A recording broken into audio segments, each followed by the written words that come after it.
عليه الصلاة والسلام. قلنا إن محبته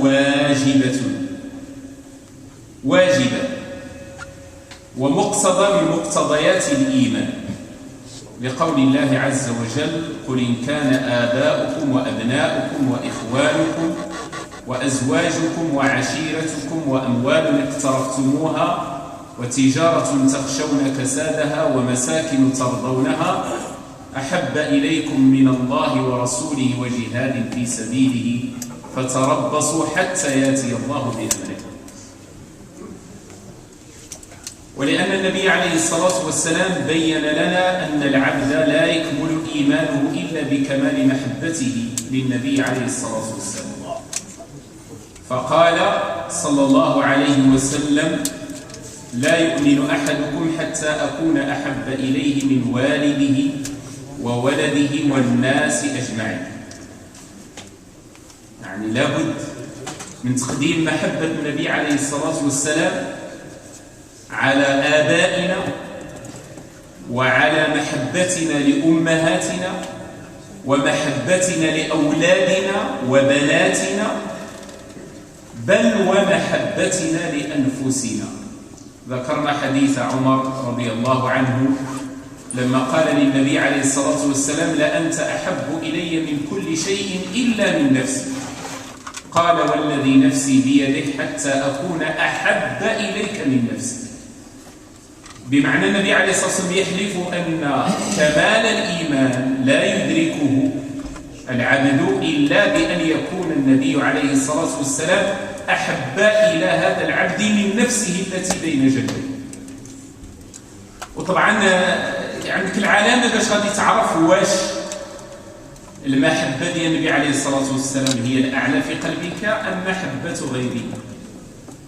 إلى الأب ديالك طلب منك شي طلب والنبي عليه الصلاة والسلام طلب عكس ذلك الطلب، النبي صلى الله عليه وسلم طلب منك شي حاجة وجابك ولا وقال لك طلب منك شي حاجة كتخالف الأمر ديال النبي صلى الله عليه وسلم، هنا اللي قدمتيه هو أحب إليك. كذلك لو طلب منك ولدك أمرا وهذا الأمر يخالف توجيه النبي عليه الصلاة والسلام، إن كانت محبتك للنبي عليه الصلاة والسلام أعلى لن تقدم أمر أي أحد على أمر النبي عليه الصلاة والسلام. نفسك تشتهي أمرا، النفس ديالك باغية شي حاجة تشتهي أمرا، والنبي عليه الصلاة والسلام وجهك إلى خلاف ما تشتهي نفسك، وجهك لشي حاجة العكس ديال داكشي اللي باغي النفس ديالك. هنا إذا أطعت النبي عليه الصلاة والسلام هذا يدل على أن محبته أعلى، ولكن إذا كتقدم شهوات نفسك هذا يدل على أن إيمانك ضعيف يحتاج إلى تقوية.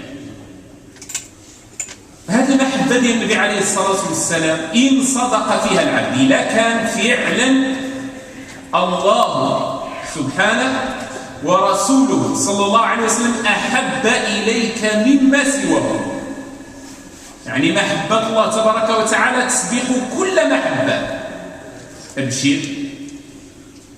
أبشر، لأن النبي عليه الصلاة والسلام يقول كما في حديث أنس وهو في الصحيحين: ثلاث من كن فيه وجد بهن حلاوة الإيمان. الإيمان أيها الأحبة له حلاوة، عنده واحد المتعة، عنده لذة، لو بليزير، عندك حلاوة للإيمان. هذه الحلاوة هذه لا يتذوقها، ما غتحسش بها، لأن الذوق ديال هذه الحلاوة ماشي باللسان. حلاوة الإيمان تتذوق بالقلب ديالك، تجد حلاوة الإيمان وتجد حلاوة الطاعات لأنها من الإيمان. باش غادي توجد هذه الحلاوة خص يكون فيك ثلاثة ديال الأمور ضرورية. الأمر الأول أن يكون الله ورسوله أحب إليك مما سواه. المحبة ديال الله عز وجل، المحبة النبي صلى الله عليه وسلم أعلى من محبة كل ما سواه. ثانيا أن تحب المرء لا تحبه إلا لله، تحب الأخ ديالك محبة خالصة لله، لا لمنفعة ولا لمصلحة ولا لقرابة دموية، بل تحبه لله وفي سبيل الله وابتغاء مرضات الله. والثالثة أن تكره أن ترجع إلى الكفر بعد إذ أنقذك الله منه، كما تكره أن تقذف في النار. إذن ثلاث من كن فيه وجد بهن حلاوة الإيمان: أن يكون الله ورسوله أحب إليه مما سواهما، وأن يحب المرء لا يحبه إلا لله، وأن يكره أن يعود في الكفر بعد إذ أنجاه الله منه، كما يكره أن يقذف في النار. الحب أيها الأحبة له علامات. الحب له علامات هذه كنعرفوها. إلا شي واحد كيحب شي واحد ضروري عندك علامات لي سيني اللي كيبينوا لك بأنه فعلا كاين الحب. وهانت نشوف مثلا المحبة ديال الأب للولاد ديالو كتلقى عندها علامات، كيرعاه كيربيه كيلبي ليه الطلب ديالو كيقريه كيحرص عليه كيحافظ عليه إلى آخره، علامات. سبب ذلك كله أنه يحبه. كذلك الذي يحب النبي عليه الصلاة والسلام، من أحب النبي عليه الصلاة والسلام لا بد أن يوجد لمحبته علامات. أول هذه العلامات الاقتداء به ولزوم هديه صلى الله عليه وسلم. كتقتدي به، تتبع في الصلاة ديالو، لأنه قال: صلوا كما رأيتموني أصلي. في قراءة القرآن، في الحج، لأنه قائل: خذوا عني مناسككم. فملي كتبغي تعبد الله عز وجل تتبع هدي النبي عليه الصلاة والسلام وتقتدي به، تجد أكثر الناس محبة للنبي عليه الصلاة والسلام الذين يحرصون على سنته وعلى هديه، لأنه هو القائل: أما بعد فإن أصدق الحديث كتاب الله وخير الهدي هدي محمد صلى الله عليه وسلم. أفضل هدي، ما يمكنش نهائيا غنجيبوا شي عبادة نتقربوا بها إلى الله عز وجل أفضل من داك الشيء اللي جاب النبي صلى الله عليه وسلم. النبي عليه الصلاة والسلام كان ناصحا لأمته، ناصحا أمينا.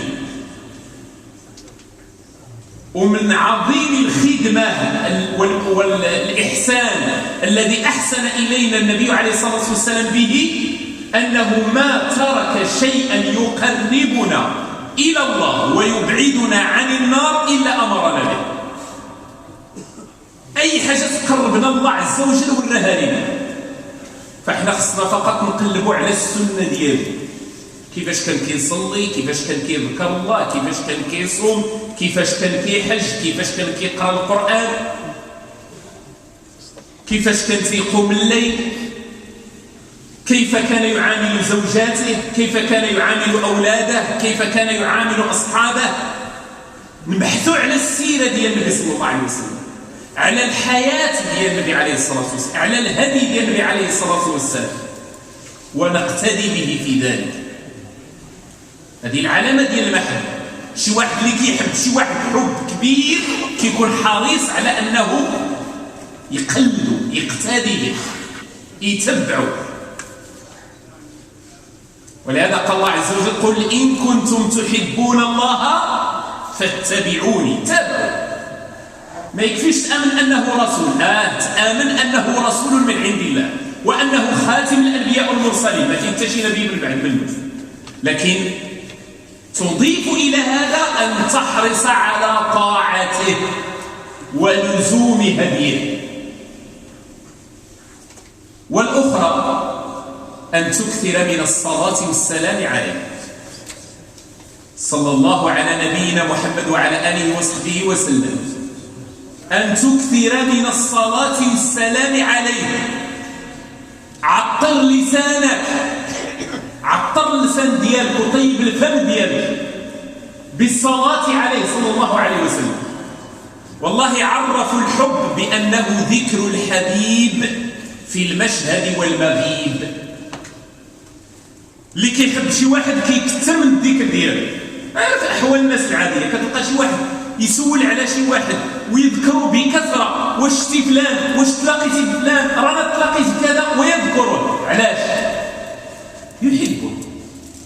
هذه محبه عاديه بين الناس. لكن الذي يحب النبي عليه الصلاه والسلام المحبه الايمانيه. قداش هما المحبه ديالك علاش الصلاة ديالك على النبي صلى الله عليه وسلم كتكتب. ولهذا كل واحد مننا يسأل نفسه واش فعلا يكثر من الصلاة عليه ولا كيصلي على غير في أثناء الصلاة كيصلي على النبي صلى الله عليه وسلم وصافي. من أعظم الذكر وأفضل القربات التي ترضي رب الأرض والسماوات أن تصلي وتسلم عليه. يكفيك شرفا أن الله وملائكته يصلون عليه. رب العالمين كيصلي على النبي صلى الله عليه وسلم ويذكره بالذكر الحسن والثناء، لأن صلاة الله على العبيد ثناء وذكر ومغفرة. فالله تبارك وتعالى يصلي على رسوله والملائكة تصلي على هذا الرسول بنص القرآن: إن الله وملائكته يصلون على النبي يا أيها الذين آمنوا. ماذا الله تعالى يصلي عليه والملائكة يصلون عليه. إذا شنو مطلوب من المؤمنين؟ خص يجتمع لهذا النبي الكريم أفضل البشرين وأحسن الناس وخير المخلوقات، خص يجتمع عليه الصلاة في العالم العلوي والصلاة في العالم الدنوي السفلي. فكيجتمع عليه الصلاة من الجهتين. إن الله وملائكته يصلون على النبي يا أيها الذين آمنوا صلوا عليه وسلموا تسليما. صلى الله عليه وعلى آله وصحبه وسلم. فملي كتصلي على النبي عليه الصلاة والسلام عندنا الجزاء من جنس العمل. رب العالمين كيجازي العبد على حسب العمل ديالو. فلهذا إذا صليت عليه شنو اللي كيوقع؟ رب العالمين كيصلي عليك. كاين شي كرامة أكثر من هذه؟ قال النبي عليه الصلاة والسلام: من صلى علي مرة صلى الله عليه بها 10. صلي على النبي عليه الصلاة والسلام مرة رب العالمين يذكرك عند سبحانه في الملأ الأعلى 10 ديال المرات. وملي كتصلي على النبي عليه الصلاة والسلام صلاتك تبلغه. فقد ثبت عنه في الحديث الصحيح: وصلوا علي فإن صلاتكم تبلغني حيثما كنتم. فصلي على النبي عليه الصلاة والسلام وعطر لسانك بالصلاة عليه. كما أن هذه الصلاة زوال للهم ورفع للغم. شوف إلا بغيتي يزول عليك الهم والغم صلي على النبي صلى الله عليه وسلم. إذا أنت مهموم صلي على النبي صلى الله عليه وسلم، ربي يفرج عليك الكروبات. وبلا هم صلي على رسول الله صلى الله عليه وسلم ليزيدك الله سكينة وراحة. قال النبي، شوف هذا حديث جميل رائع جدا أخرجه الإمام الترمذي في سننه. قال النبي عليه الصلاة والسلام: يا رسول الله إني أكثر من الصلاة عليك فكم أجعل لك من صلاتي؟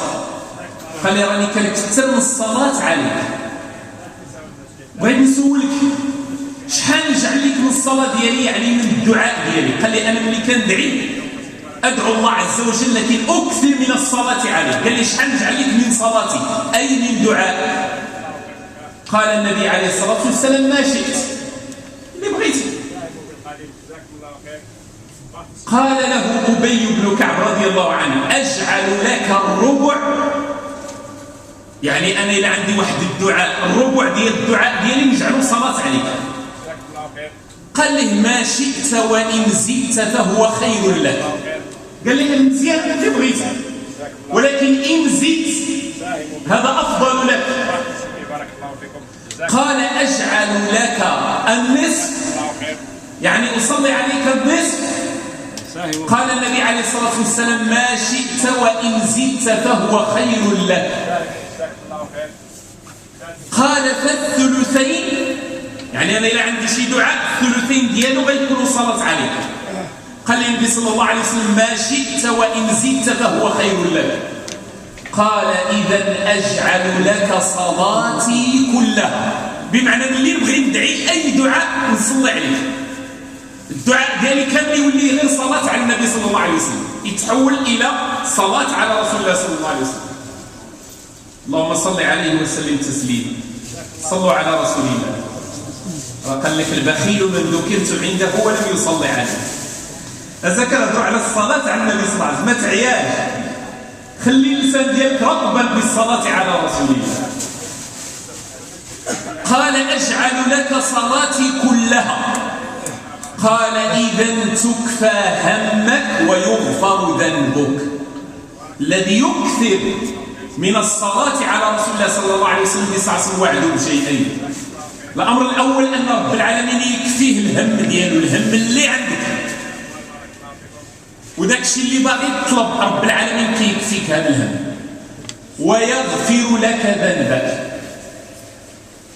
فإذا من علامات المحبة أن نكثر من الصلاة عليه صلى الله عليه وسلم، ومن علامات محبتنا له أيضا صلى الله عليه وسلم أن نوقره ونحترمه. قال الله عز وجل تؤمنوا بالله ورسوله وتعزروه وتوقروه وتسبحوه بكرة وأصيلا. تسبحوه تعود على الله عز وجل، لكن تعزروه أي تنصروه، وتوقروه. النبي عليه الصلاة والسلام خصو التوقير، خصو الاحترام. ومن التوقير الذي علمنا ما جاء في بداية سورة الحجرات: يا أيها الذين آمنوا لا تقدموا بين يدي الله ورسوله واتقوا الله إن الله سميع عليم. لا تقدموا بمعنى ما تقدم حتى شي حاجة، لا رأيك ولا العادة ديالك ولا التقاليد ولا حتى شي حاجة، لا تقدم أي شيء على حكم الله وحكم رسوله. لا تقدموا بين يدي الله ورسوله. هذه الآية السبب ديال النزول ديالها شنو هو؟ النبي عليه الصلاة والسلام كان بغى يرسل واحد الجيش ديالو المهمة، فبغى يأمر عليهم شي واحد، يدير عليهم شي قائد. عمر رضي الله عنه يشير عليه بالأقرع بن حابس واحد الصحابة، وأبو بكر قال له لا، أمر عليهم واحد آخر. بقى قال له واحد الآخر ما أردت إلا خلافي، بغيت تخلف معايا وصافي. قال له ما أردت خلافك، وارتفعت أصواتهما في حضرة النبي عليه الصلاة والسلام. فنزل قول الله عز وجل: يا أيها الذين آمنوا لا تقدموا بين يدي الله ورسوله. ما تقدم حتى شي حاجة على حكم الله وحكم رسوله صلى الله عليه وسلم. وقال من بعد منها: يا أيها الذين آمنوا لا ترفعوا أصواتكم فوق صوت النبي ولا تجهروا له بالقول كجهر بعضكم لبعض أن تحبط أعمالكم وأنتم لا تشعرون. النبي عليه الصلاة والسلام عنده واحد مقام اللي هو عالي. صحيح النبي صلى الله عليه وسلم قال لك لا تطروني، يعني ما تديرش واحد الغلو حتى تخرجوا من البشرية ديالو وتعطيه صفات ديال الإله، هذا لا يجوز، وهذا يوقع الإنسان في الهلكة. ولكن في الوقت ذاته عاوتاني النبي عليه الصلاة والسلام المقام ديالو ماشي بحال المقام ديالنا، مقامه أعلى صلى الله عليه وسلم، بأبي وأمي نفديه صلى الله عليه وسلم. ولهذا قال لك ما ترفعش الصوت ديالك عليه، لا ترفعوا أصواتكم فوق صوت النبي ولا تجهروا له بالقول كجهر بعضكم لبعض. انت وصاحبك ولا انت وخوك كتهضروا راه يمكن ترفع الصوت ديالك، ولكن النبي عليه الصلاه والسلام لا، ينبغي ان يعامل معامله خاصه. تقول واش دابا علاش كتهضر على هذا الموضوع هذا والنبي صلى الله عليه وسلم مات؟ هذه القضيه ديال رفع الصوت ديالو مات صلى الله عليه وسلم، انك ميت وانه ميت، ولكن راه خلانا السنه ديالو والحديث ديالو صون بارول، خلى لينا الحديث ديالو. وأئمتنا كيقول لك الأدب مع رسول الله صلى الله عليه وسلم وهو ميت كالأدب معه وهو حي. خصك تأدب معه وهو ميت كما يجب أن نتأدب معه وهو حي صلى الله عليه وسلم.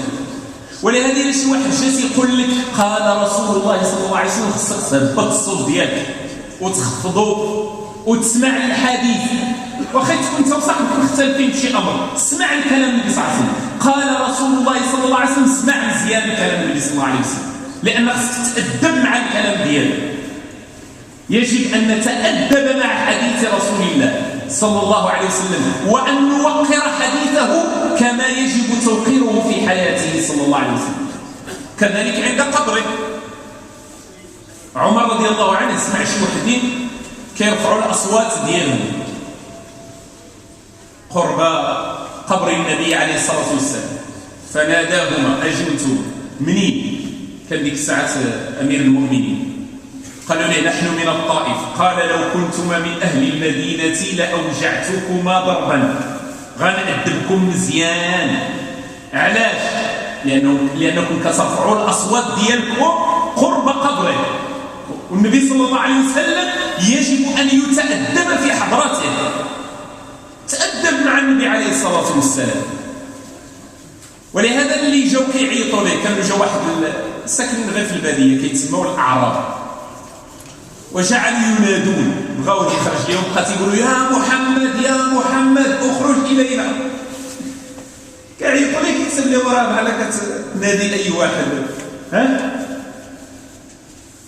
فقال الله عز وجل فيهم إن الذين ينادونك من وراء الحجرات أكثرهم لا يعقلون. هذا ما عندهم عقل، ولو أنهم صبروا حتى تخرج إليهم لكان خيرا لهم والله غفور رحيم. كان أصلا خصو يصبر حتى تخرج نتايا، لأنه خصو يعرفوا المقام ديالك. والله يا أيها الأحبة، الله عز وجل في القرآن الكريم نادى الأنبياء بأسمائهم، وناديناه أن يا إبراهيم قد صدقت الرؤيا، يا نوح اهبط منها بسلام، اهبط بسلام منا وبركات عليك. الآية يا آدم اسكن أنت وزوجك الجنة، وما تلك بيمينك يا موسى. وإذ قال الله يا عيسى ابن مريم أنت قلت للناس، يناديهم بأسمائهم. لكن النبي عليه الصلاة والسلام ناداه الله عز وجل بوصف النبوة، يا أيها النبي. القراءة الأخرى يا أيها النبي، وزكاه سبحانه وأثنى عليه في كتابه. زكاه في بصره فقال ما زاغ البصر وما طغى، وزكاه في لسانه فقال وما ينطق عن الهوى، وزكى قلبه فقال ما كذب الفؤاد ما رأى، وزكى النبي عليه الصلاة والسلام كله فقال وإنك لعلى خلق عظيم. فمقام النبي عليه الصلاة والسلام مقام عال، مقام رفيع، ينبغي أن نقدره حق قدره، وأن نتأدب في حضرته وبجوار قبره وعند ذكر حديثه، وأن نسمع ونطيع، وأن نسمع ونطيع. فهذه من حقوق المصطفى صلى الله عليه وسلم علينا، صلوات ربي وسلامه عليه.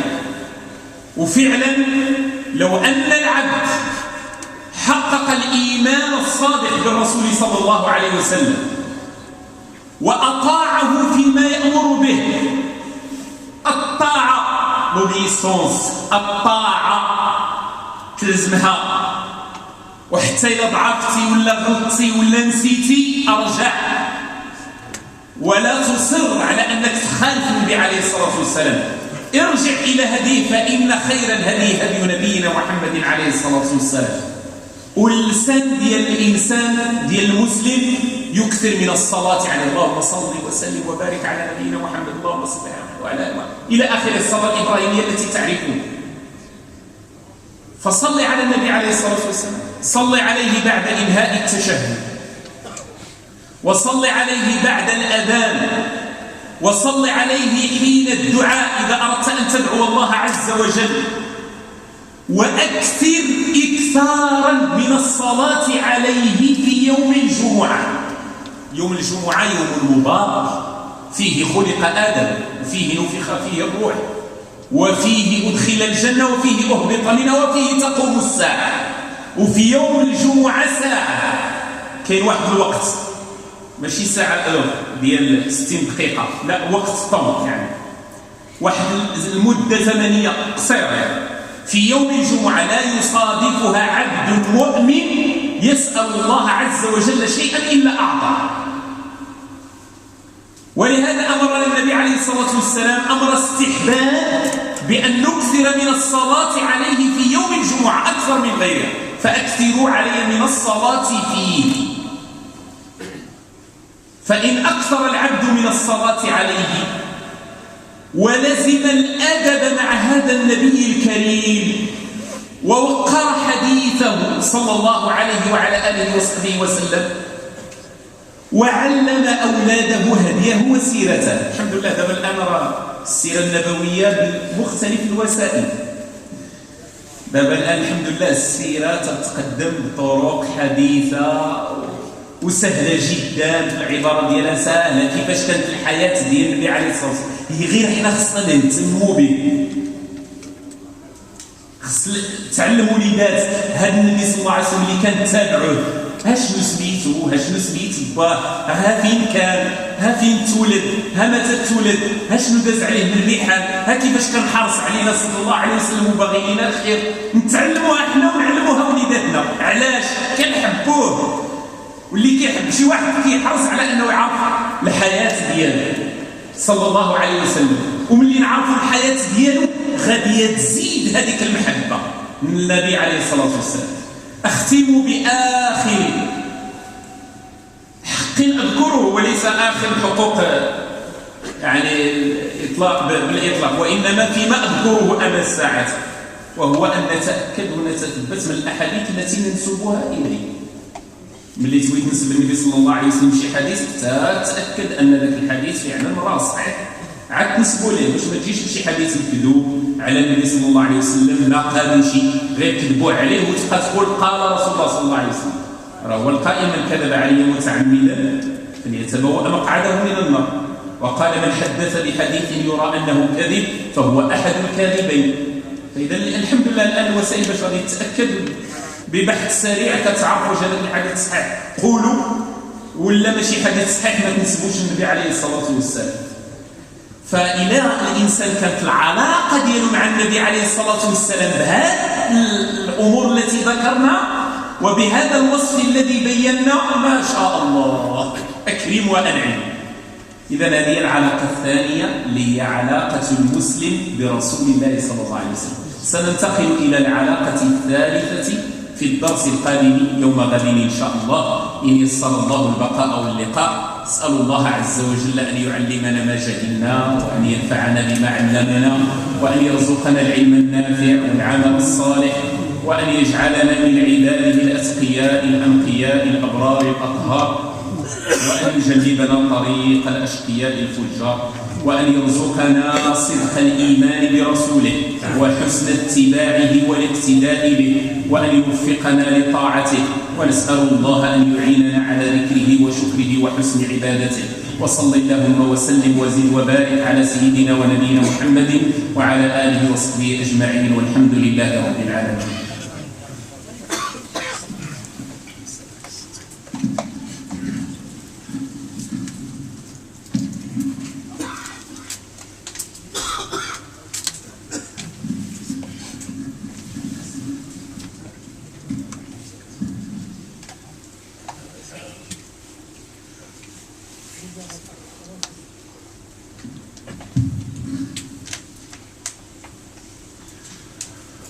الله أكبر الله أكبر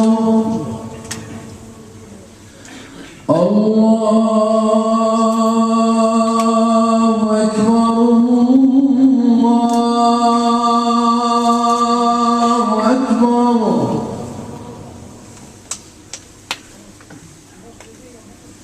أشهد أن لا إله إلا الله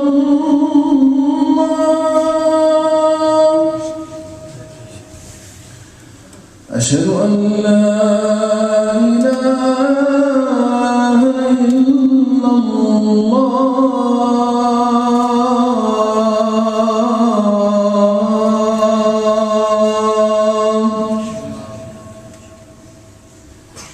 أشهد أن محمدا رسول الله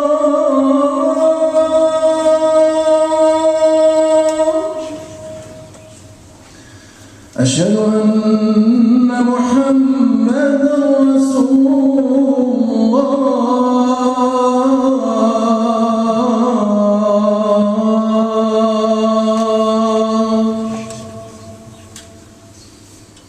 حي على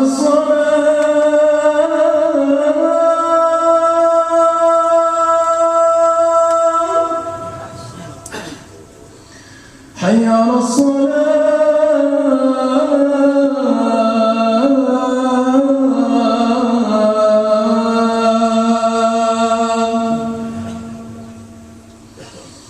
حي على الفلاح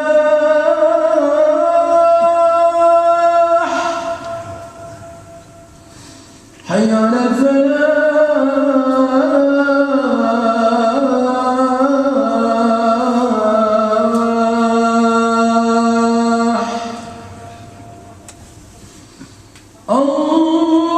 الله أكبر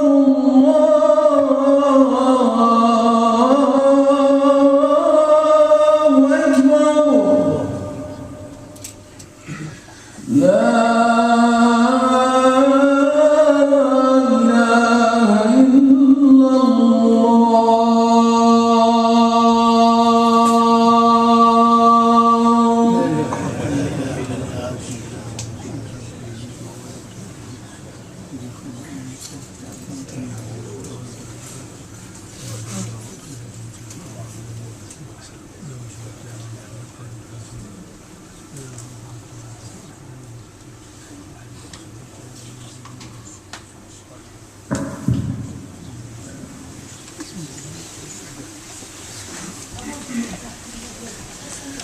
الله أكبر الله أكبر أشهد أن لا إله إلا الله أشهد أن محمدا رسول الله حي على الصلاة حي على الفلاح قد قامت الصلاة قد قامت الصلاة الله أكبر الله أكبر لا إله إلا الله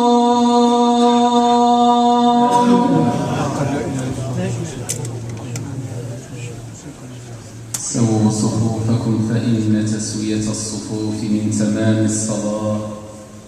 استووا واعتدلوا، صلوا الصف الأول فالأول. استووا.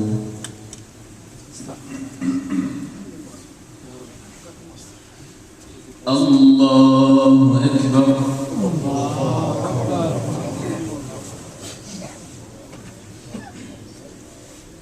الحمد لله رب العالمين الرحمن الرحيم ملك يوم الدين إياك نعبد وإياك نستعين اهدنا الصراط المستقيم صراط الذين أنعمت عليهم غير المغضوب عليهم ولا الضالين.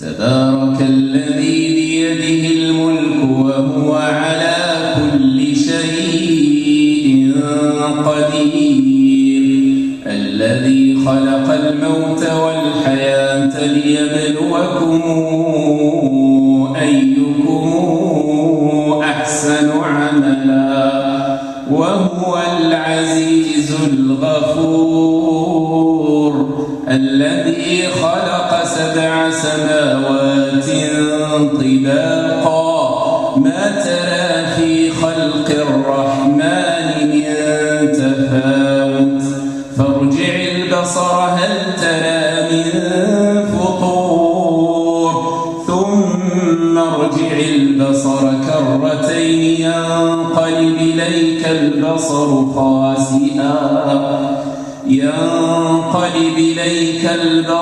خاسئا وهو حسير ولقد زينا السماء الدنيا بمصابيح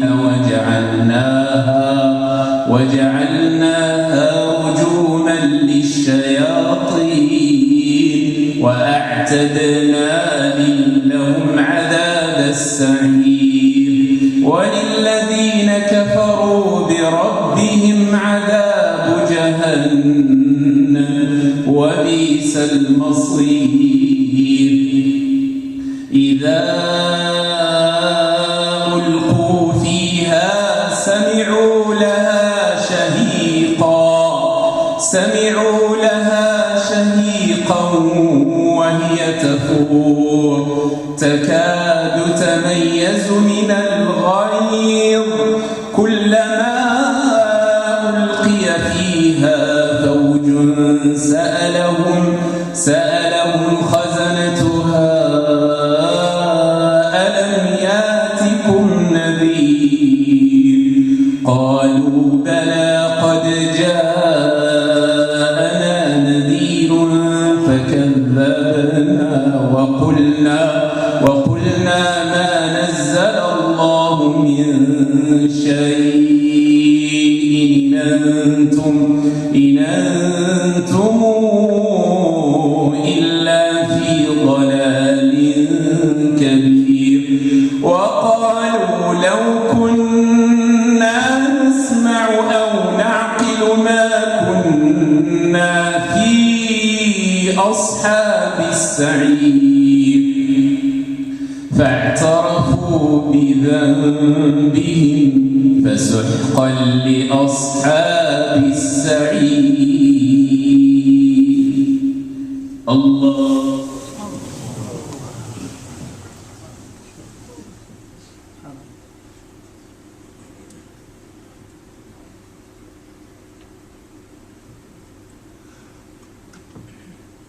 سمع الله لمن حمده. الله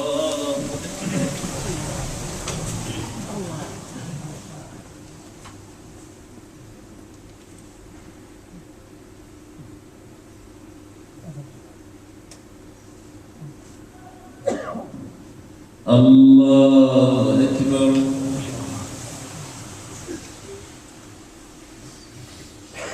الله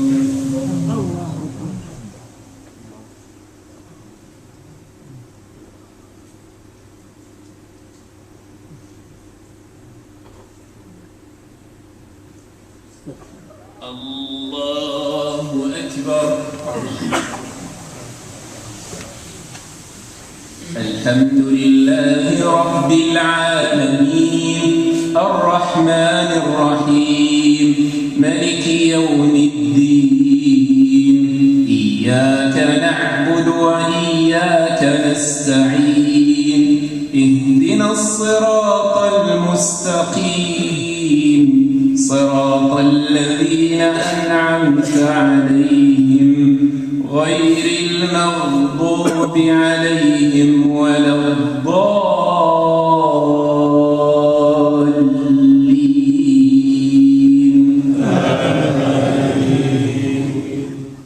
إن الذين يخشون ربهم بالغيب لهم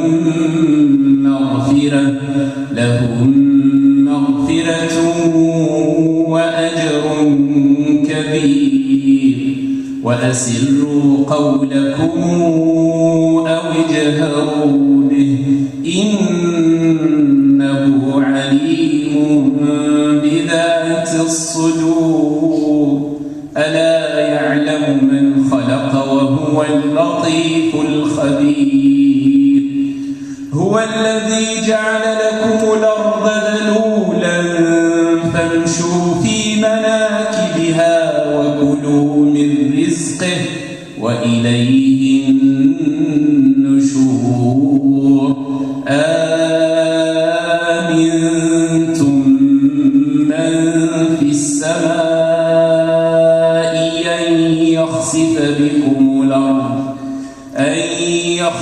بكم الأرض فإذا هي تمور. أم أمنتم من في السماء أن يرسل عليكم حاصبا فستعلمون كيف نذير. ولقد كذب الذين من قبلهم فكيف كان نكير.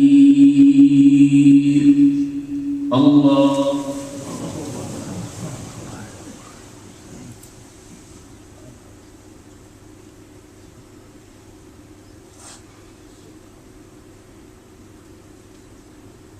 سمع الله لمن حمده.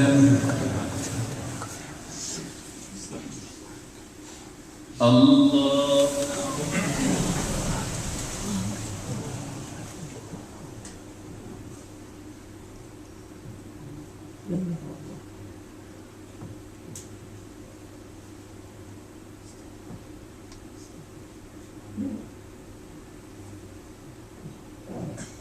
الله أكبر.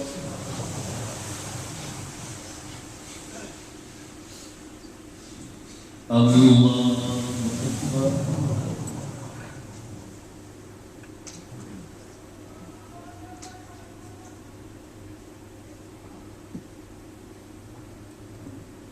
الله أكبر.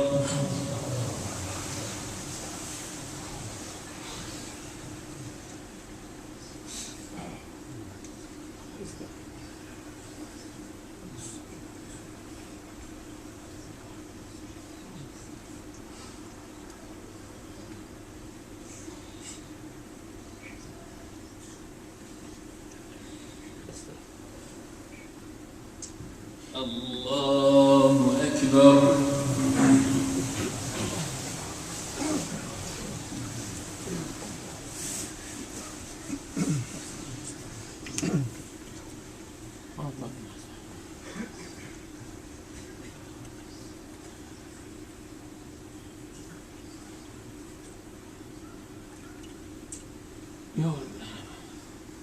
الله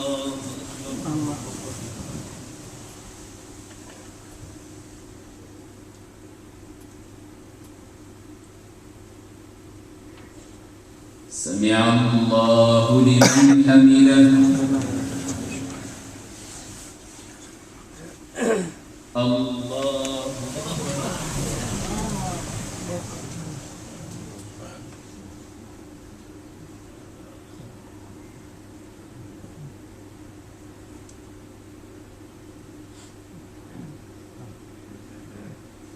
الله أكبر.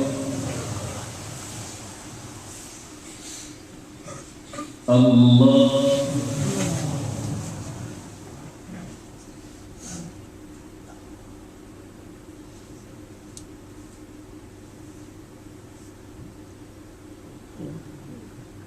الله أكبر.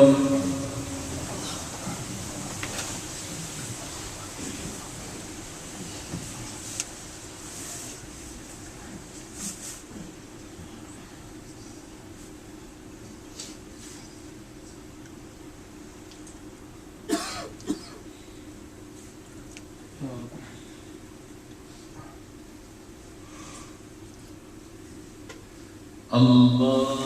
أكبر.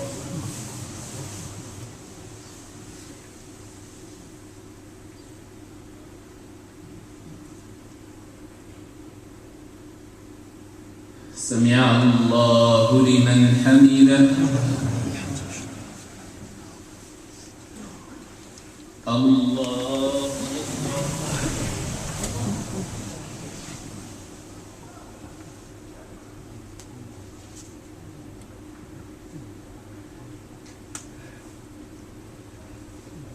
الله أكبر.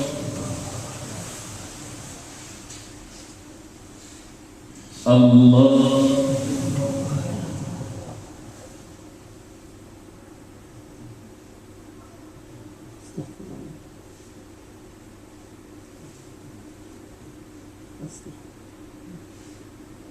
الله أكبر.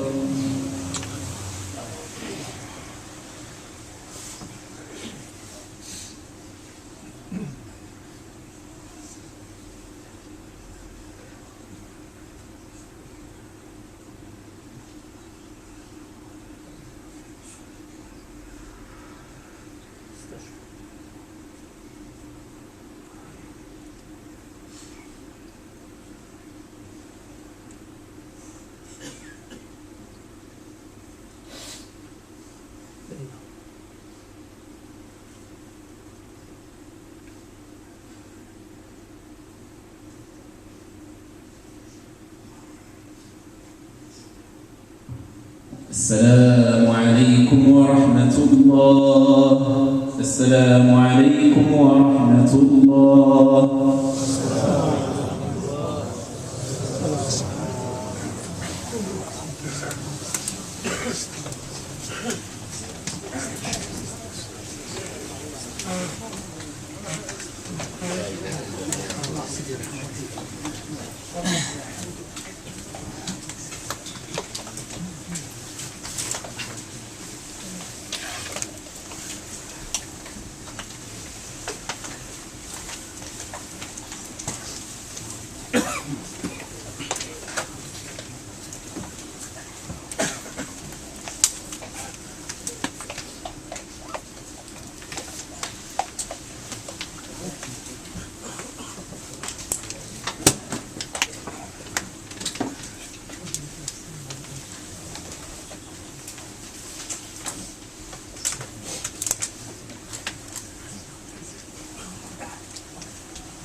أعوذ بالله السميع العليم من الشيطان الرجيم. بسم الله الرحمن الرحيم. الحمد لله رب العالمين الرحمن الرحيم مالك يوم الدين. إياك نعبد وإياك نستعين. اهدنا الصراط المستقيم صراط الذين أنعمت عليهم غير المغضوب عليهم ولا الضالين.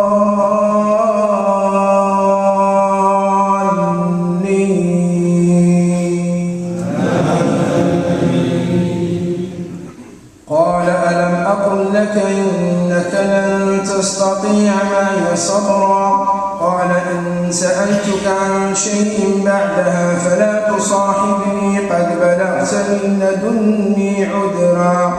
فانطلقا حتى إذا أتيا أهل قرية استطعما أهلها فأبوا أن يضيفوهما فوجدا فيها جدارا يريد أن ينقض فأقامه. قال لو شئت لاتخذت عليه أجرا. قال هذا فراق بيني وبينك سأنبئك بتأويل ما لم تستطع عليه صبرا. أما السفينة فكانت لمساكين يعملون في البحر فأردت أن أعيبها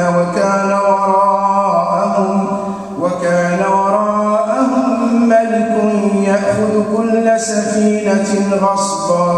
وأما الغلام فكان أبواه مؤمنين فخشينا أن يرهقهما طغيانا وكفرا فأردنا أن يبدلهما ربهما خيرا منه زكاة وأقرب رحما.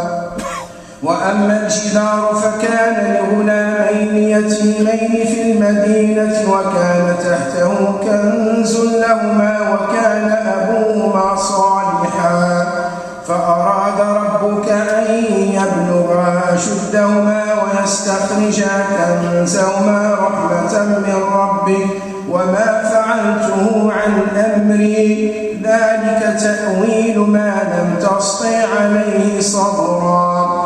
ويسألونك عن ذي القرنين قل سأتلو عليكم منه ذكرا.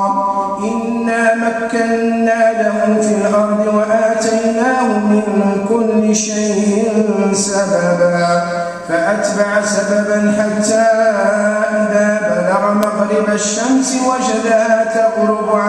وجدها تغرب في عين حمئة ووجد عندها قوما. قلنا يا ذا القرنين إما أن تعذب وإما أن تتخذ فيهم حسنا. قال أما من ظلم فسوف نعذبه ثم يرد إلى ربه فيعذبه عذابا نكرا. وأما من آمن وعمل صالحا فله جزاء الحسنى وسنقول له من أمرنا يسرا. الله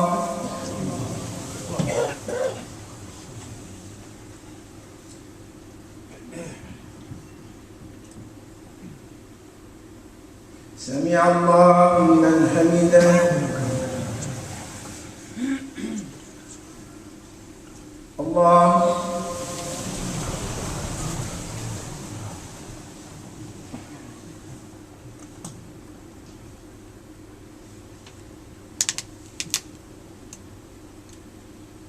الله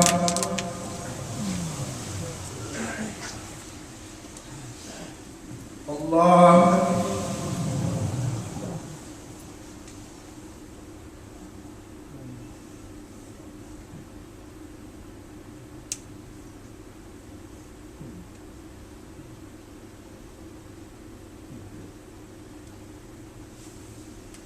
الله أكبر.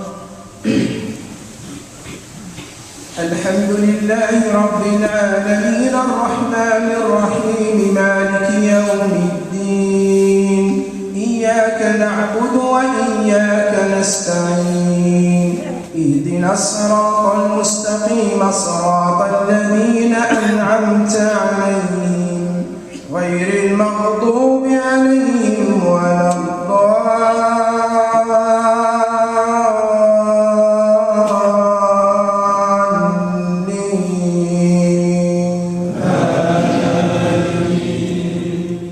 ثم أتبع سببا حتى إذا بلغ مطلع الشمس وجدها تطلع على قوم لم نجعل لهم من دونها سترا كذلك وقد أحطنا بما لديه خبرا.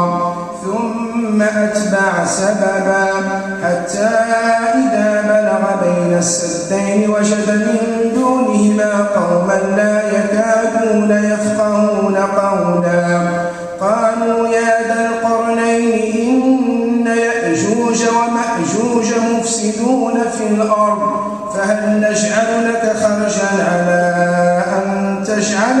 بيننا وبينهم سدا.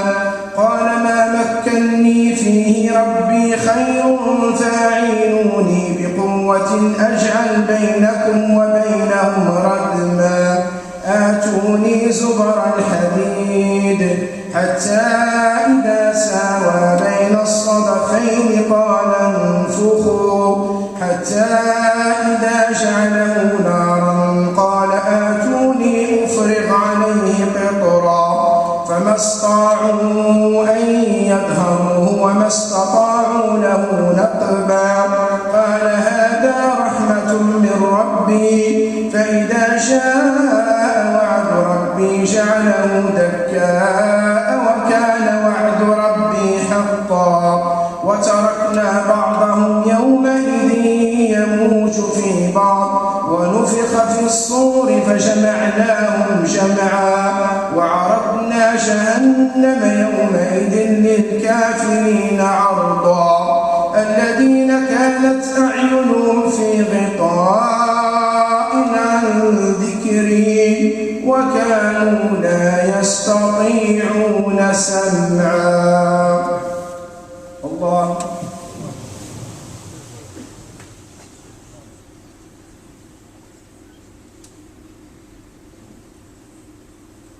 سمع الله لمن حمده. الله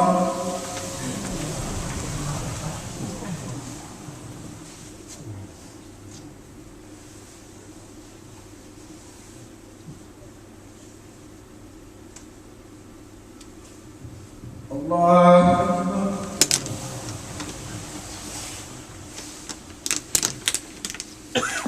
الله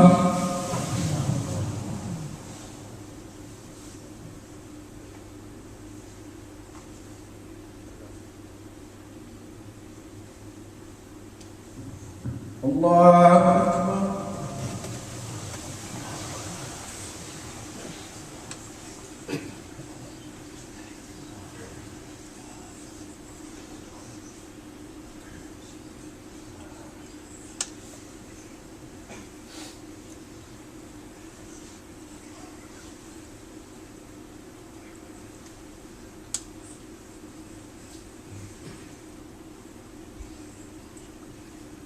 السلام عليكم ورحمة الله.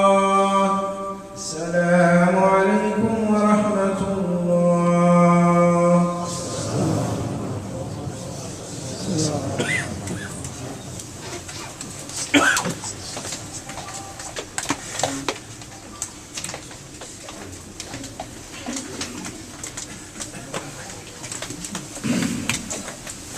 الله أكبر. الحمد لله رب العالمين الرحمن الرحيم مالك يوم الدين. إياك نعبد وإياك نستعين. اهدنا الصراط المستقيم صراط الذين أنعمت عليهم غير المغضوب عليهم ولا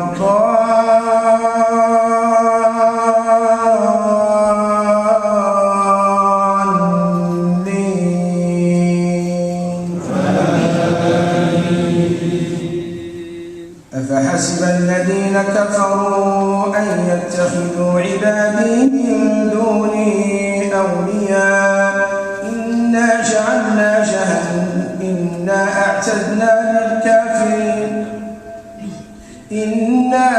أعتدنا جهنم للكافرين نزلا.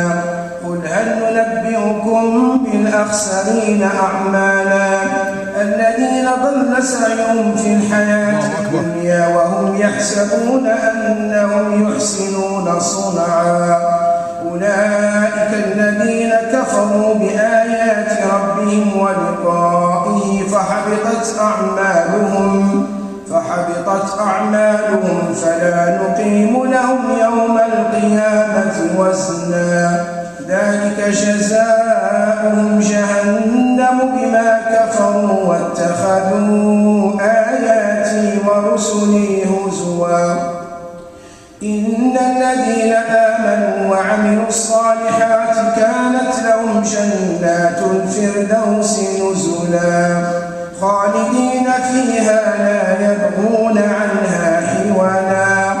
قل لو كان البحر مدادا لكلمات ربي لنفد البحر قبل أن تنفد كلمات ربي ولو جئنا بمثله مددا. قل إنما أنا بشر مثلكم يوحى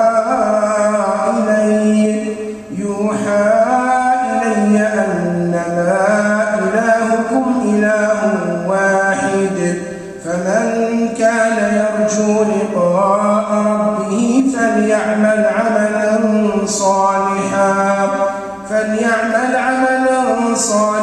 ولا يشرك بعبادة ربه أحدا.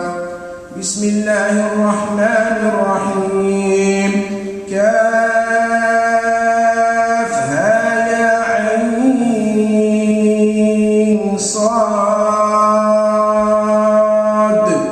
ذكر رحمة ربك عبده زكريا إذ نادى ربه نداء خفيا قال رب إني وهن العظم مني واشتعل الرأس شيبا ولم أكن بدعائك رب شقيا وإني خفت الموالي من ورائي وكانت امرأتي عاقرا فهب لي من لدنك وليا يرثني ويرث من آل يعقوب واجعله رب رضيا.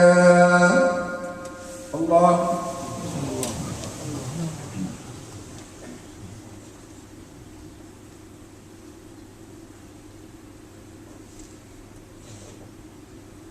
سمع الله لمن حمده. الله.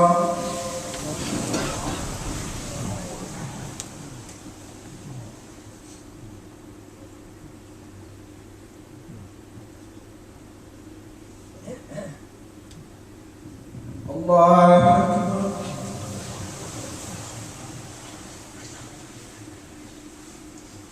الله أكبر.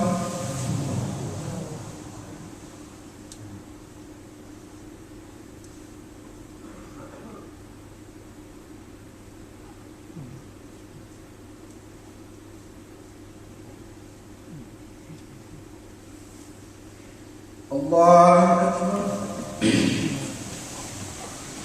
الحمد لله رب العالمين الرحمن الرحيم مالك يوم الدين إياك نعبد وإياك نستعين اهدنا الصراط المستقيم صراط الذين أنعمت عليهم غير المغضوب عليهم ولا الضالين.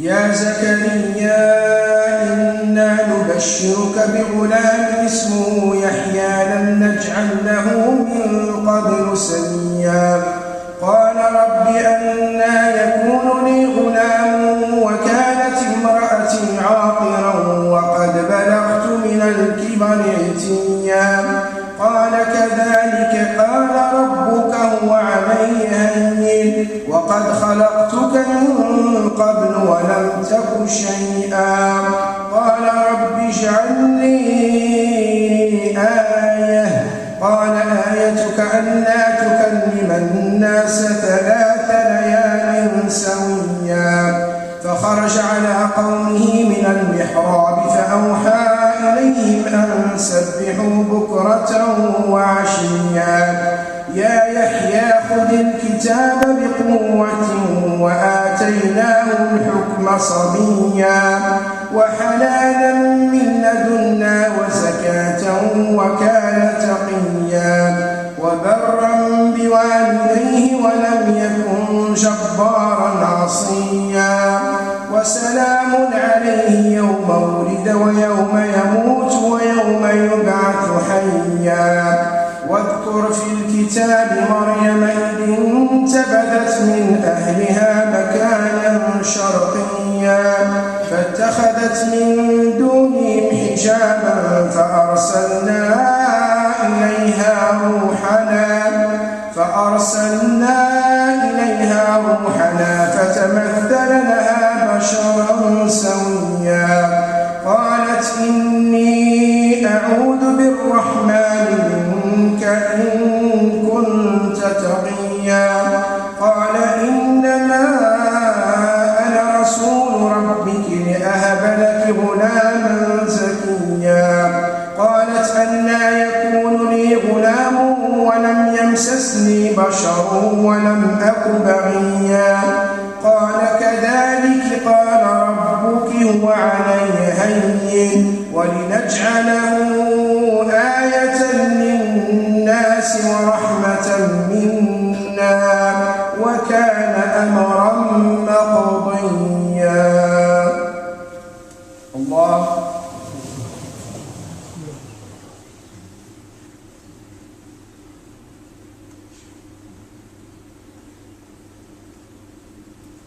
سمع الله لمن حمده. الله.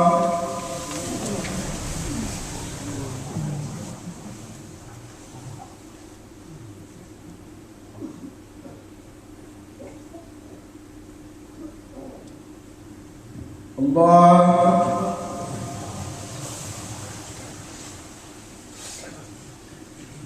الله.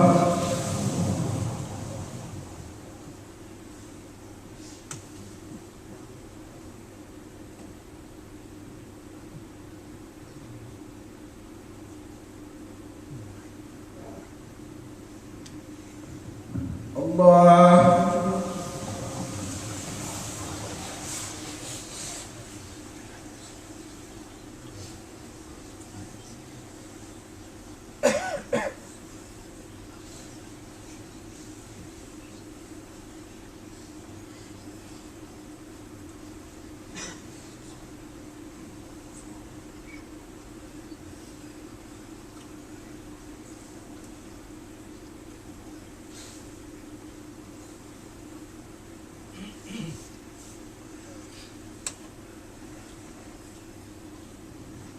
السلام عليكم ورحمة الله. السلام عليكم ورحمة الله.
الله أكبر.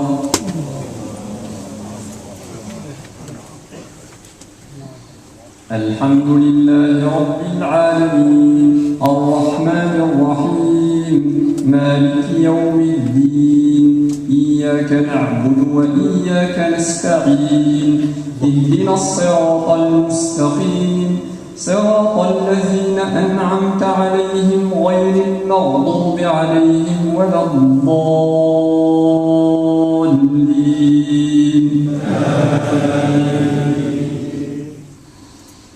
فحملته فانتبذت به مكانا قصيا فأجاءها المخاض إلى جذع النخلة قالت يا ليتني مت قبل هذا وكنت نسيا منسيا فناداها من تحتها ألا تحزني قد جعل ربك تحتك سريا وهزي إليك بجذع النخلة تساقط عليك رطبا جنيا فكلي واشربي وقري عينا فإما ترين من البشر أحدا فقولي إني نذرت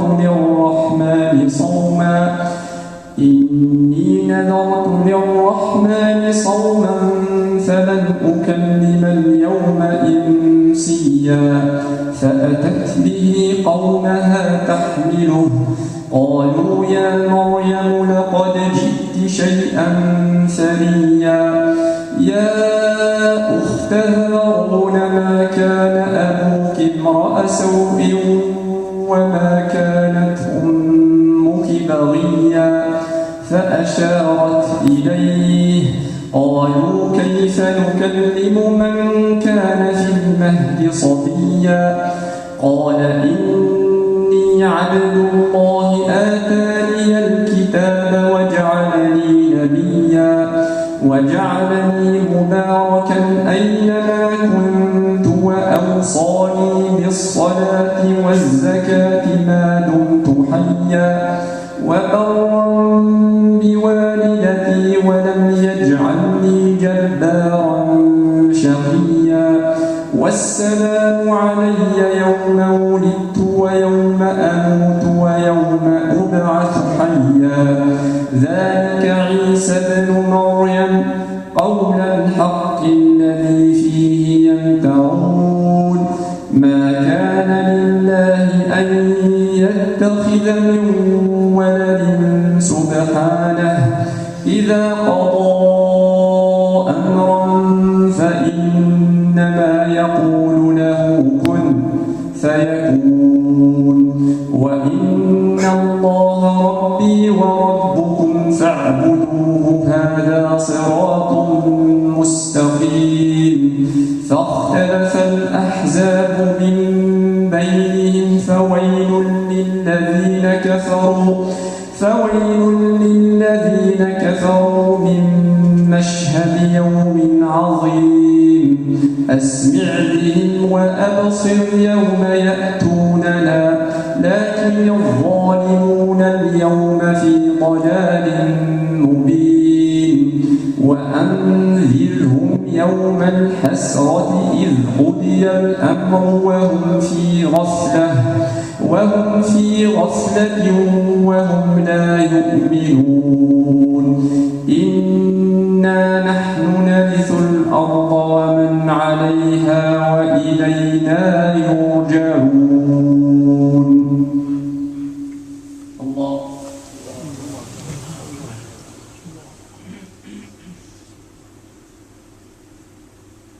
سمع الله لمن حمده الله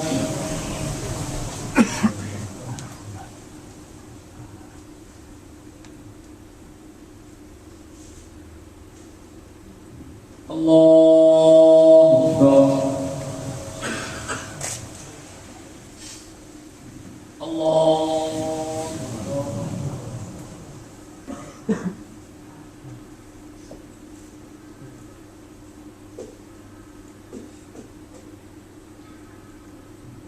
الله أكبر الحمد لله رب العالمين الرحمن الرحيم مالك يوم الدين إياك نعبد وإياك نستعين اهدنا الصراط المستقيم صراط الذين أنعمت عليهم غير المغضوب عليهم ولا الضالين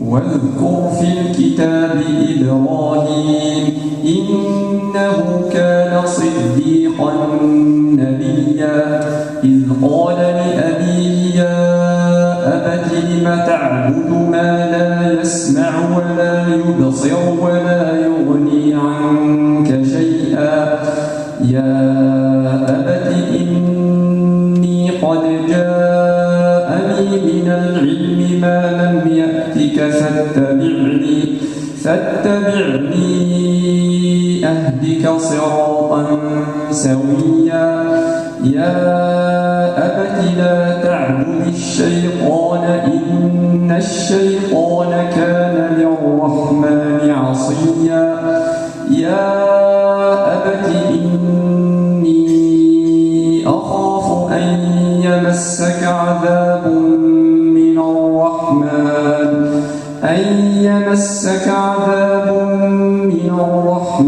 فتكون للشيطان وليا قال أراغب أنت عن آلهتي يا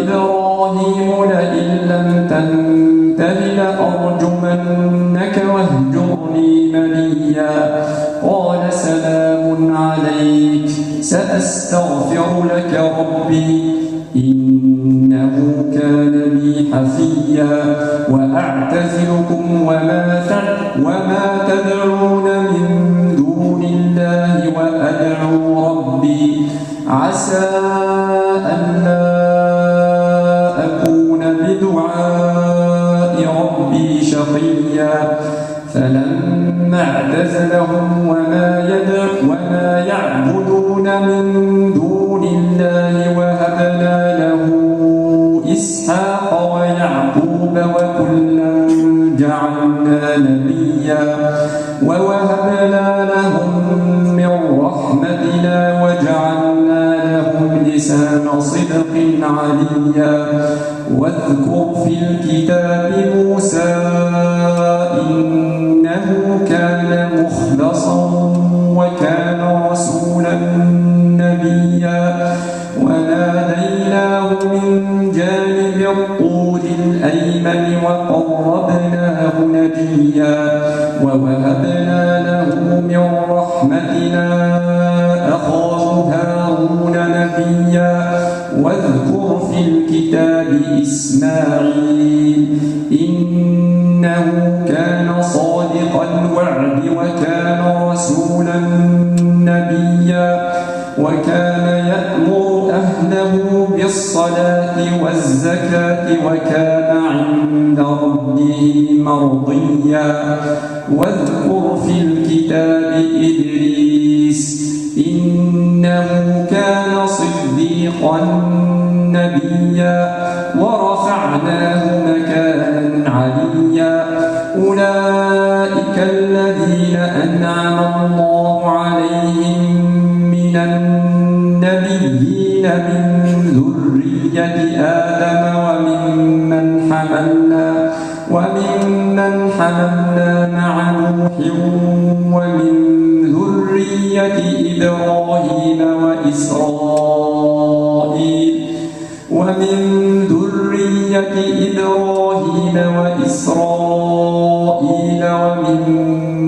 هدينا واجتبينا إذا تتلى عليهم آيات الرحمن خروا سجدا وبكيا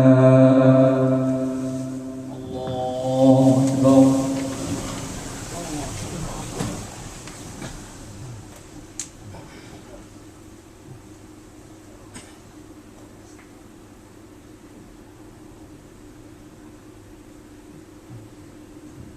الله أكبر فخلف من بعدهم خلف أضاعوا الصلاة واتبعوا الشهوات فسوف يلقون غيا إلا من تاب وآمن وعمل صالحا فأولئك يدخلون الجنة ولا يظلمون شيئا جنات عدن التي وعد الرحمن عباده بالغيب إنه كان وعده مأتيا متيا. الله.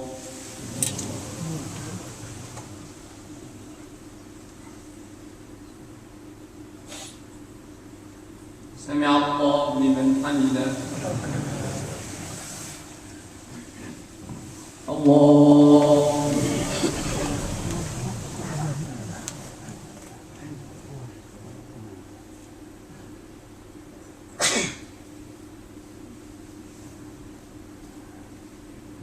الله.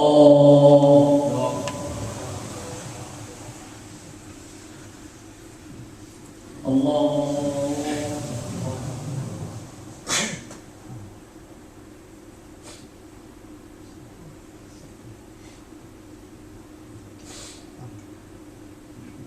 الله.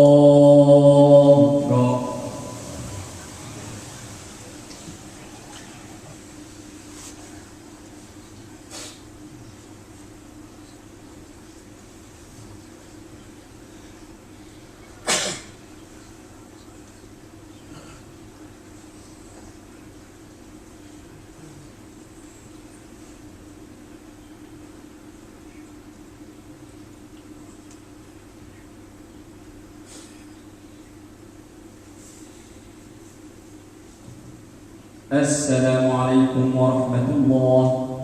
السلام عليكم ورحمة الله.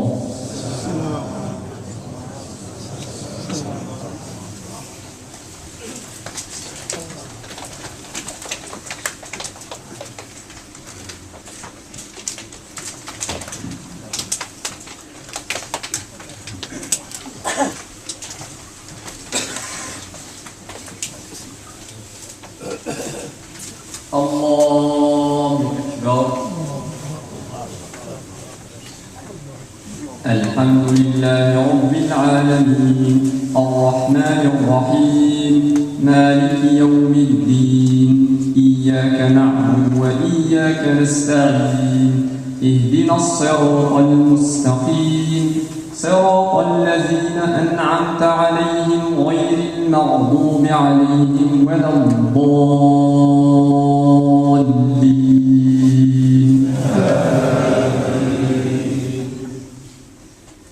لا يسمعون فيها لغوا إلا سلاما ولهم رزقهم فيها بكرة وعشيا. تلك الجنة التي نورث من عبادنا من كان تقيا. وما نتنزل إلا بأمر ربك له ما بين أيدينا وما خلفنا وما بين ذلك وما كان ربك نسيا. رب السماوات والأرض وما بينهما فاعبده واصطبر لعبادته هل تعلم له سميا. ويقول الإنسان أإذا ما مت لسوف أخرج حيا. أولا يذكر الإنسان أنا خلقناه من قبل ولم يك شيئا.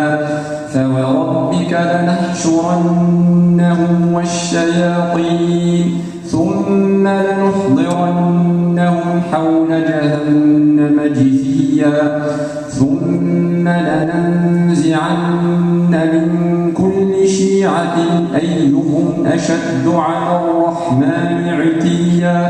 ثم لنحن أعلم بالذين هم أولى بها صليا.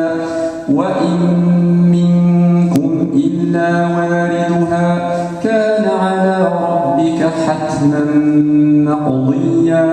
ثم ننجي الذين اتقوا ونذر الظالمين فيها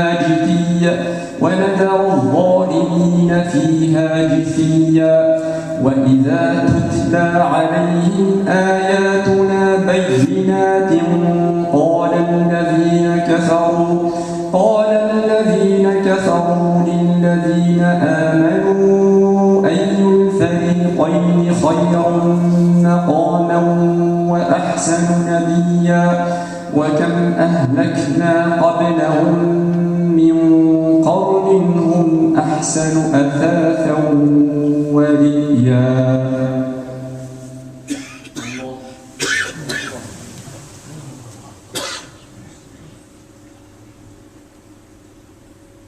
سمع الله لمن حمده. الله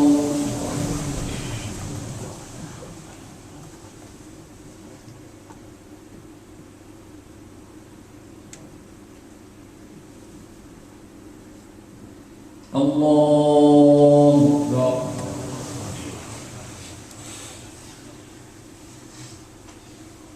الله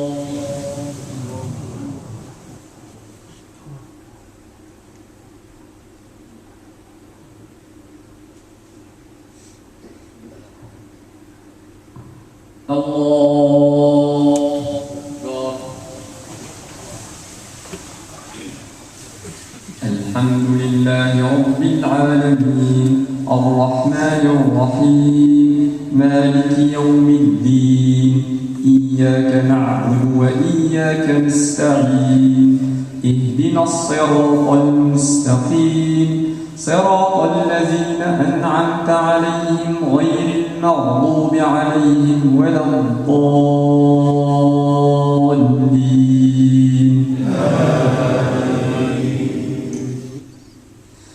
قل من كان في الضلالة فليمدد له الرحمن مدا حتى إذا رأوا ما يوعدون إما العذاب وإما الساعة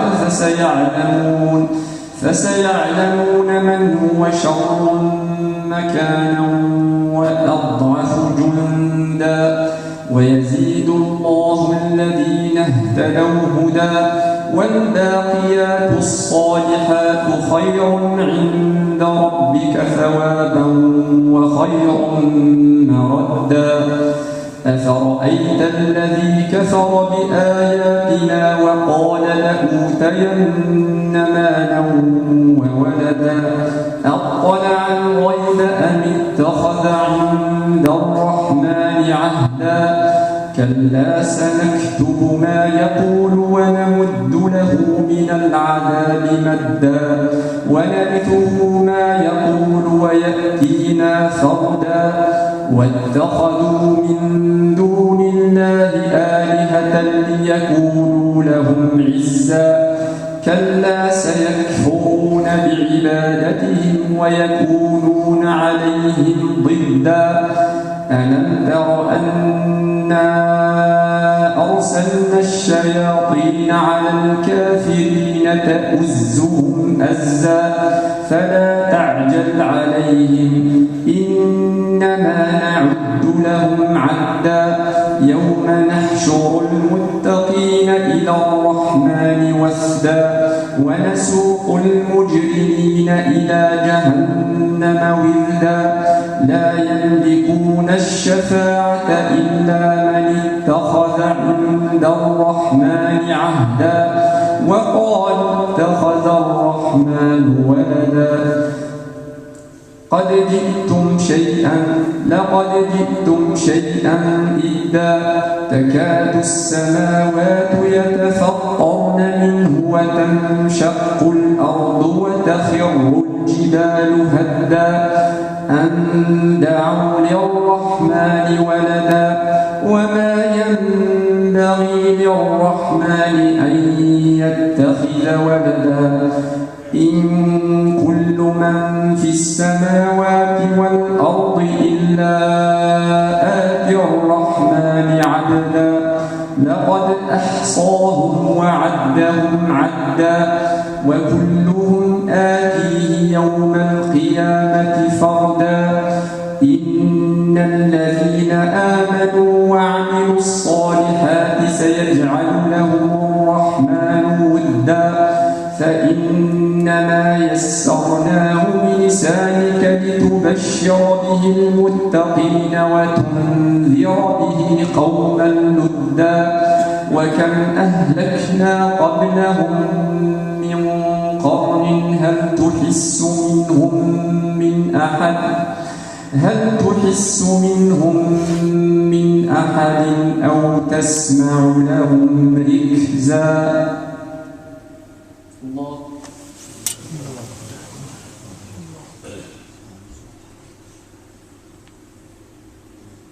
سمع الله لمن حمده. الله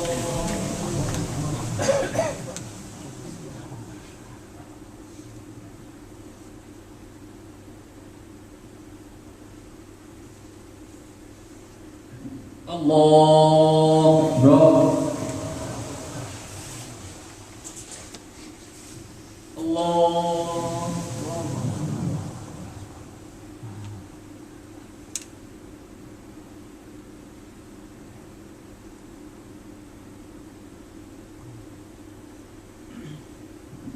الله أكبر.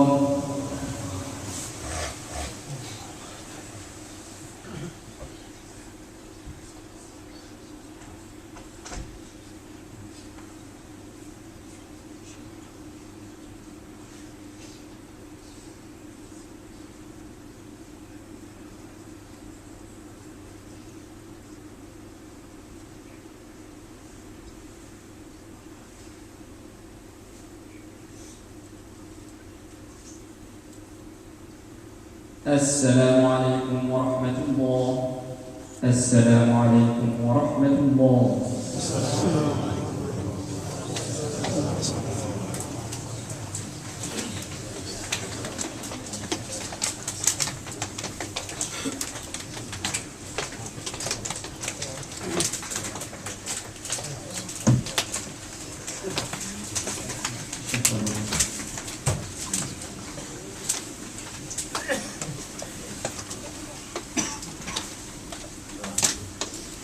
الله أكبر.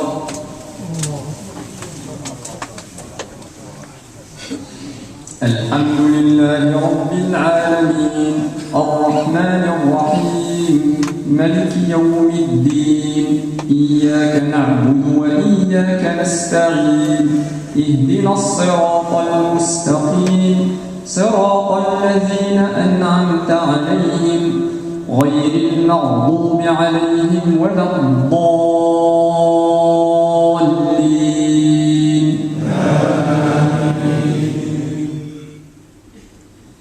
إذا السماء انفطرت وإذا الكواكب انتثرت وإذا البحار فجرت وإذا القبور بعثرت علمت نفس ما قدمت وأخرت. يا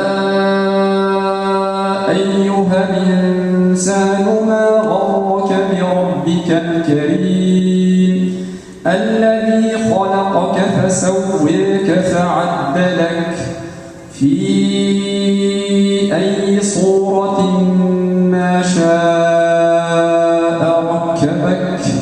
كلا بل تكذبون بالدين وإن عليكم لحافظين كراما كاتبين يعلمون ما تفعلون. الله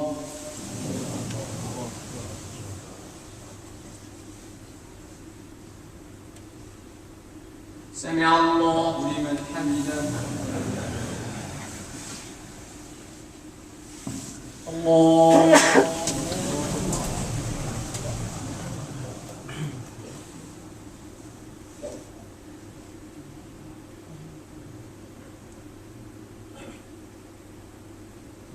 الله أكبر.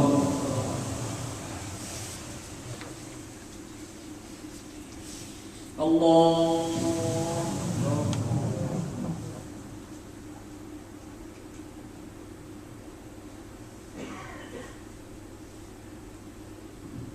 الله أكبر.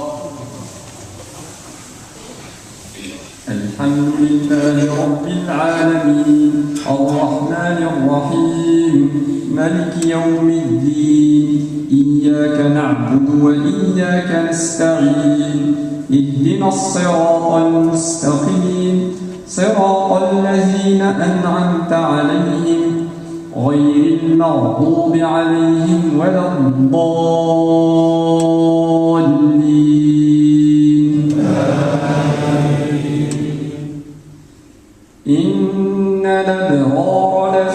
نعيم وإن الفجار لفي جحيم يصلونها يوم الدين وما هم عنها بغائبين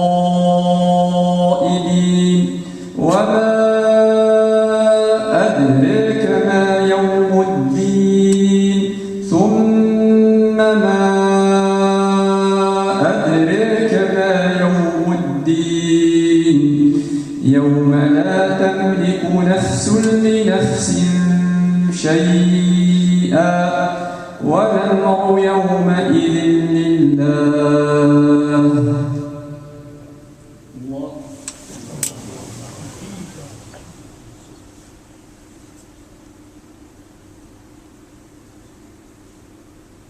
سمع الله لمن حمده. الله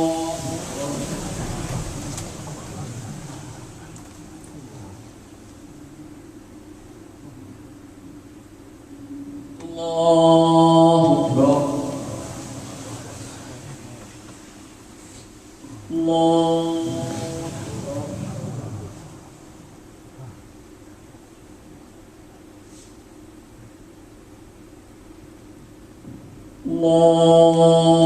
أكبر.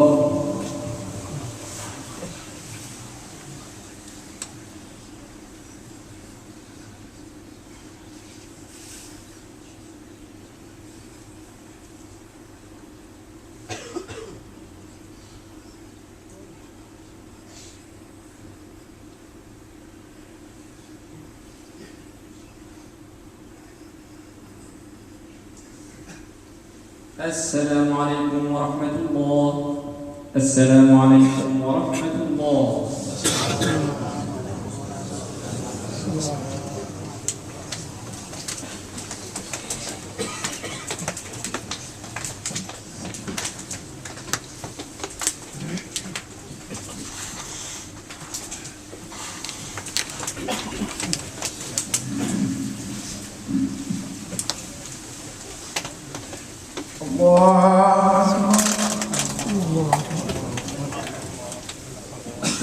الحمد لله رب العالمين الرحمن الرحيم مالك يوم الدين إياك نعبد وإياك نستعين اهدنا الصراط المستقيم صراط الذين أنعمت عليهم غير المغضوب عليهم ولا الضالين.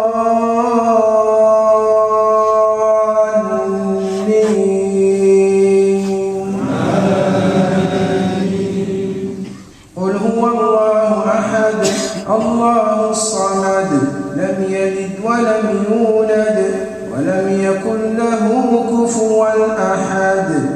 بسم الله الرحمن الرحيم. قل أعوذ برب الفلق من شر ما خلق ومن شر غاسق إذا وقب ومن شر النفاثات في العقد ومن شر حاسد إذا حسد. بسم الله الرحمن الرحيم.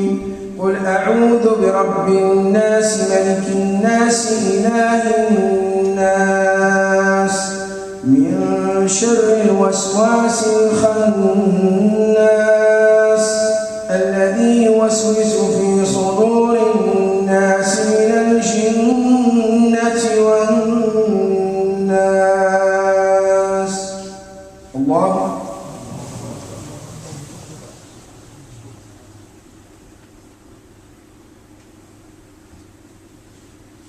سمع الله لمن حمده.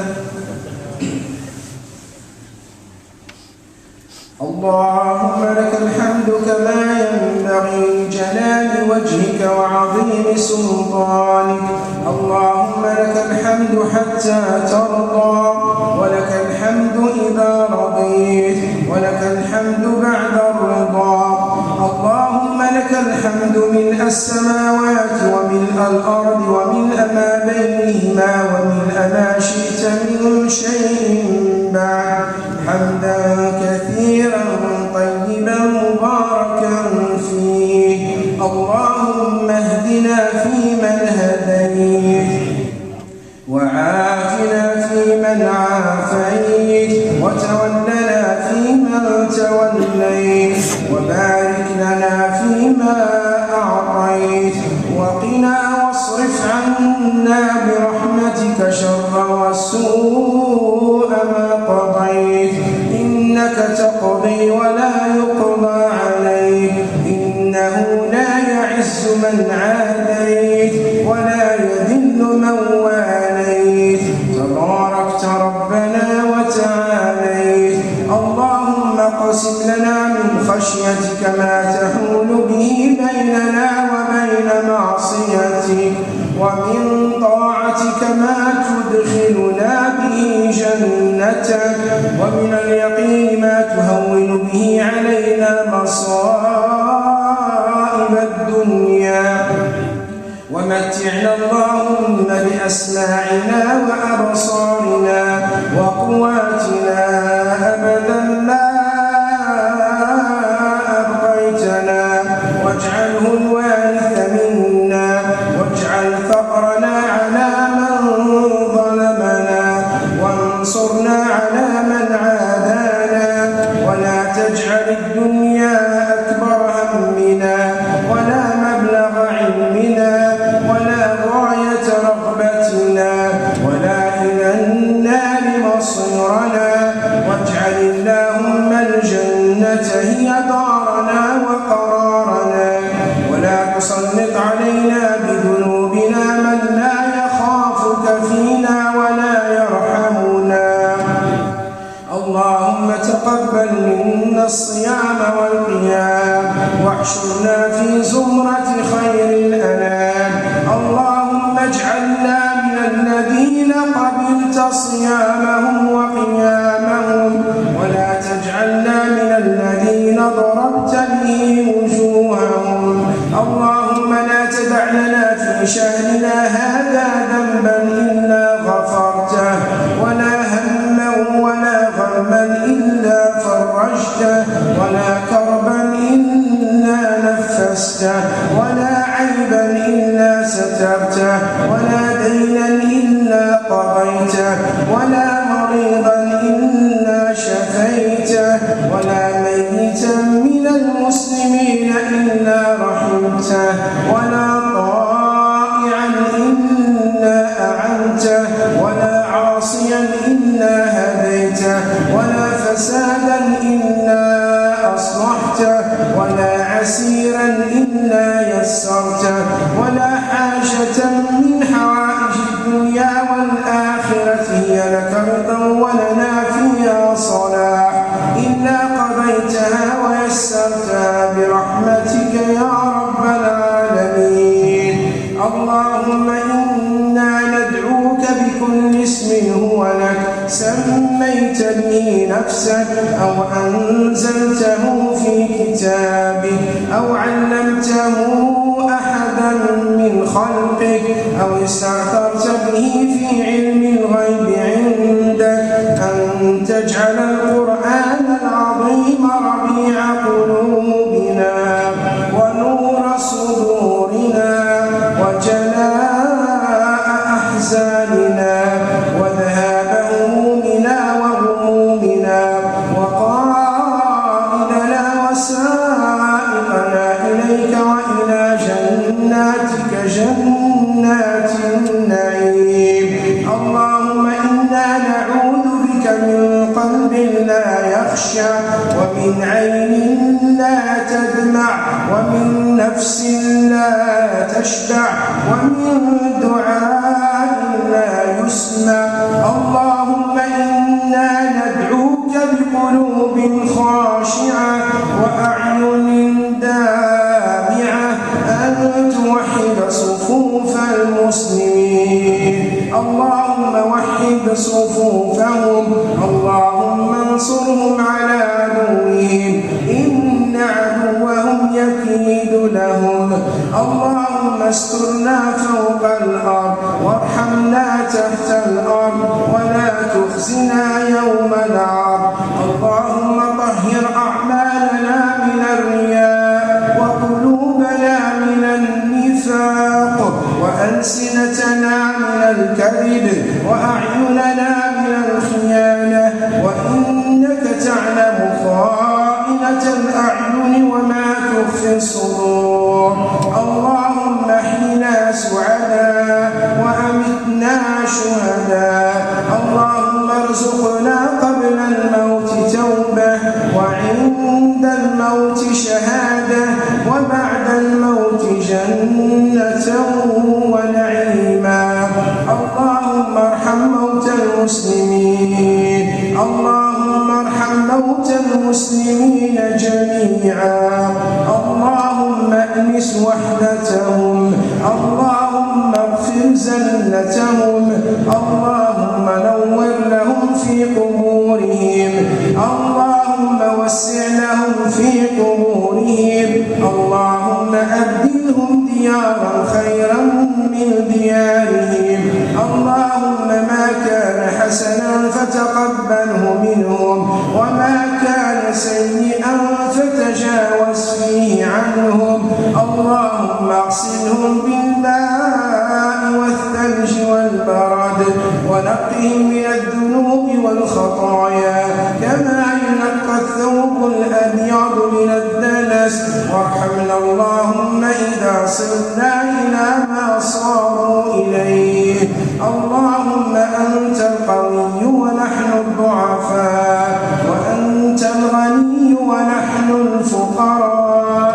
اللهم إنا ندعوك دعاء المساكين، ونرجوك رجاء الخائفين، رجاء من كثرت ذنوبه وقلت حسناته وأنجلته خطاياه، ولم يجد إلا أنت راحما، ولم يجد إلا أنت ناصرا. ربنا آتنا في الدنيا حسنة وفي الآخرة حسنة وقنا عذاب النار. وصل اللهم وسلم وبارك على خير خلقك سيدنا محمد وعلى آله وأصحابه أجمعين. سبحان ربك رب العزة عما يصفون، وسلام على المرسلين، والحمد لله رب العالمين.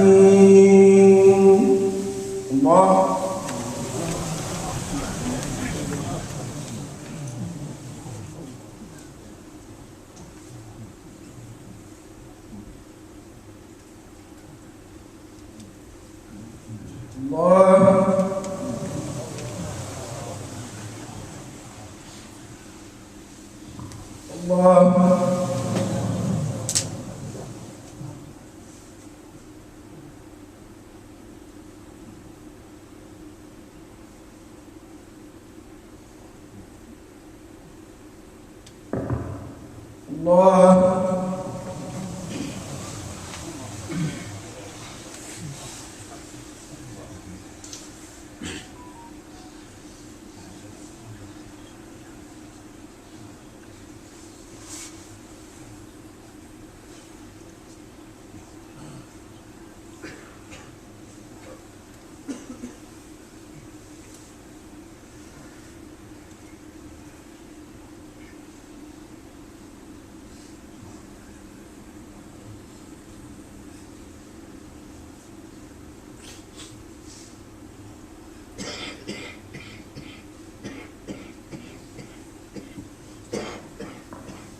السلام